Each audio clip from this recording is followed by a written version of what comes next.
the president's making a speech today on jobs and the economy. What will be different about this speech? What will be groundbreaking? What could help change the course of the numbers we've been talking about here?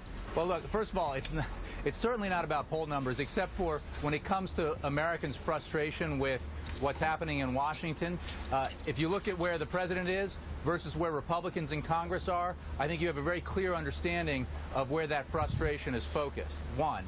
Two, the president will go back to Galesburg, Illinois today to deliver a speech about where we need to move the economy, what we should be focusing on here in Washington. And it shouldn't be on the skirmishes that cause gridlock. It shouldn't be on the phony scandals that have consumed so much attention here, all to come to naught. It should be focused on what we can do to strengthen and grow the middle class, because when the middle class is thriving, when the middle class is growing, our economy is at its best. And that's what we need to do as we move forward in the 21st century. There are things we can do together as a country, that we can do together as Republicans and Democrats, that can continue to grow our economy, continue to make it create jobs, and make the middle class more secure. Unfortunately, Washington has been focused on other things, and the president wants to refocus everyone's attention on what matters. So, Jay, I'll ask you about the president's pivot to the economy. Again, he's done that quite a few times. But first, you brought up phony scandals. That's like, seriously, that's like throwing red meat in the middle of dogs. So I've got to ask you this question. What phony scandals? Do you think the IRS scandal is a phony scandal?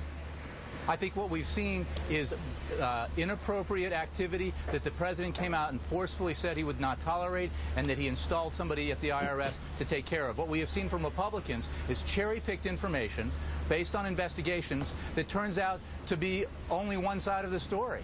Again and again and again, if you look up on Capitol Hill, when Chairman Issa and others have selectively released information and refused to release the full facts show that the story is quite different. And I think you can, it's demonstrated by the way that the press has, gotten extremely excited about the potential for a scandal and basically dropped it when the facts have come out. The president will not tolerate poor performance or inappropriate activity at any agency, and when he finds out about it, he acts on it. But he's focused on the economy, Joe. He's not focused on, pretend scandals that Republicans on Capitol Hill want to turn into partisan skirmishes.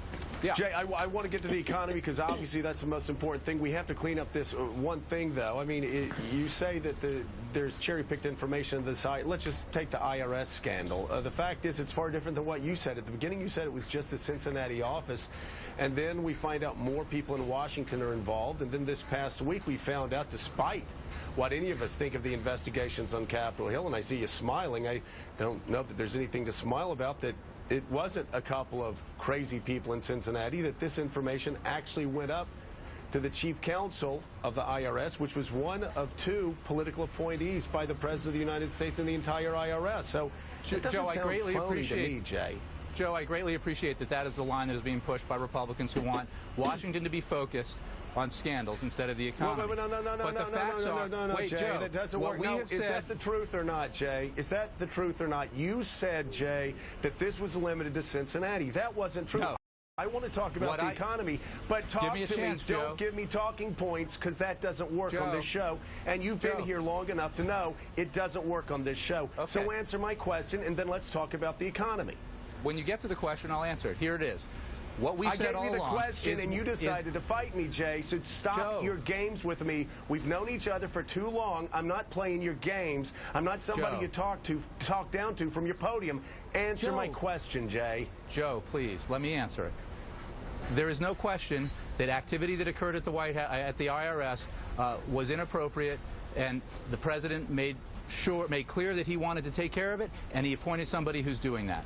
What we said all along was based on the IG's report, which said that the activity was in Cincinnati, and the IG report and every bit of evidence that has come out since then makes clear that no one at the White House was involved at all or even knew about what was happening. And that has not changed, Joe. And the Republicans immediately said that it was about something much bigger than it turned out to be, because they wanted it to be a scandal. But Joe, look, I accept that we need to get to the bottom of what happened at the IRS, and we need to make sure that our government is performing in a way that Americans can be proud of. But we also need to focus on the economy. And what's frustrating, I think, for so many Americans is that we're not. here in Washington, focus on the things that matter most. And that's how do we make the middle class Jay, more secure. and I agree with you, jobs matter most to Americans. So let's talk about jobs right now. The president's talking about the economy today. How is this speech going to be different from the other speeches he's given in the past? Well, it'll be thematically consistent, because what he'll make clear is that the same problem that the middle class was facing in 2005, even before the Great Recession, where the middle class was being squeezed and seeing its income stagnate, while the top 1% saw its incomes increase dramatically, remains a problem even as we emerge from the worst recession since the Great Depression. And that we need to focus our attention on ways that we can invest in education, in rebuilding our infrastructure, in scientific research and innovation, even as we make smart choices about our spending so that we continue to reduce our deficit. What we can't do is, make indiscriminate cuts the way that Republicans in the House have been calling for in the very areas of our economy that investment will allow the economy to grow even bigger and stronger and allow the middle class to grow. Willie. What you've seen, well, Joe, what you've seen, and I think you guys have talked about this, is that the deficit has been coming down at the fastest pace since the end of World War II, since demobilization. And that's because of the agreements the President reached with Congress and the policies that he's put into place that have allowed for sustained economic growth and job creation. We've seen 7.2 million jobs created in the last 40 months. We need to do more, and the President wants to talk about how we can do more and which areas of the economy we need to focus on to make that happen. And we've got a bunch of economic discussions and debates to have here in Washington in the coming months, as you know, over the budget, and we want to make sure that everyone here in Washington and around the country is focused on the long view here about growing the economy as we have these conversations.